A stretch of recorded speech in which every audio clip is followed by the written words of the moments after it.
विकास भांटी द्वारा लिखित उपन्यास चुड़ैल वाला मोड़ अध्याय 1।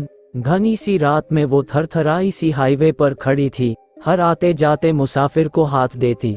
उसके बिखरे से बाल और स्याह सफ़ेद सलवार सूट शायद राहगीरों को रुकने नहीं देना चाहता था। कई कहानियां थी इस सड़क पर होने वाले हादसों के बारे में। कई बुजुर्गों के मुंह से लोगों ने सुनी थी उस हाईवे वाली चुड़ैल की कहानी। सफ़ेद से कपड़ों में वो लोगों को हाथ देती है, उनकी गाड़ियों में बैठती है और फिर अगले चौराहे से पहले उस गाड़ी का एक्सीडेंट हो जाता है। हालांकि सबूत तो कोई न था, पर हर साल 20 से 25 कारें यहां अपने मालिक को लील लेती थी। हर कोई इसे चुड़ैल वाले मोड़ के नाम से ही जानता था और ऐसी जगह पर एक लड़की का होना किसी को हजम नहीं था। कारें गुजर रही थीं और वो हर कार को हाथ हिला हिला कर रोकने की कोशिश में लगी थी, पर कोई भी कार रुकती न थी। रात अपने शबाब पर थी। रात का कोई 1 बजा होगा। सफ़ेद रंग की एक स्कॉर्पियो उस लड़की को देख के रुकी। वो मील के पत्थर पर बैठी चींटियां चुग रही थी। बाल बेतरतीब बिखरे थे और पैरों में चप्पल भी नहीं थी। सफ़ेद रंग के उस सलवार सूट पर कोई दुपट्टा भी नहीं था। रुकी हुई उस कार को देख वो उठी और लड़खड़ाती चाल से उस गाड़ी की तरफ बढ़ चली। उसकी चाल कुछ अलग ही थी। तिरछे से पड़ते कदमों ने गाड़ी वाले की हिम्मत छीन ली और वो लड़की फिर से जाकर उसी पत्थर पर बैठ गई। पुलिस वाले भी 10 बजे के बाद उस सड़क पर नहीं जाते थे।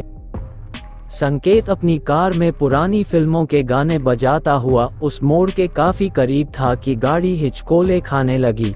झटके से लेते हुए ठीक उसी जगह रुकी जहां वो सफ़ेद सूट वाली लड़की बैठी थी। उसने भी सुन रखा था उस चुड़ैल के बारे में।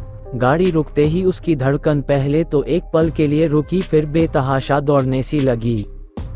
नजर उठाकर जब उसने देखा तो शीशे पर वो सफ़ेद कपड़ों वाली लड़की उसे देख रही थी और संकेत बस गले के ताबीज को हाथ में लिए ईश्वर को याद कर रहा था।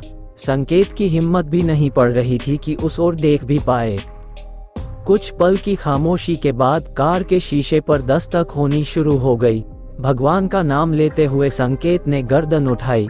एक थका हुआ सा लेकिन गोरा चेहरा, आगे से बेतरतीब ढंग से काटे हुए बाल, गर्दन पर मैल की मोटी सी परत, उंगलियां मिट्टी से सनी हुई और आंखों में एक अजीब सी जलन उस लड़की को और डरावना बना रही थी।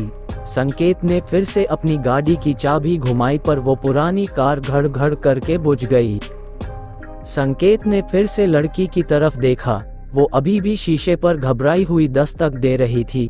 एक पल के लिए संकेत के मन में ख्याल आया कि कहीं मुसीबत में फंसी कोई लड़की ही तो नहीं, पर डर की जो कहानियां संकेत ने सुन रखी थी वो उसे चीख चीख कर यहाँ से निकल जाने का आदेश सा सुना रही थी।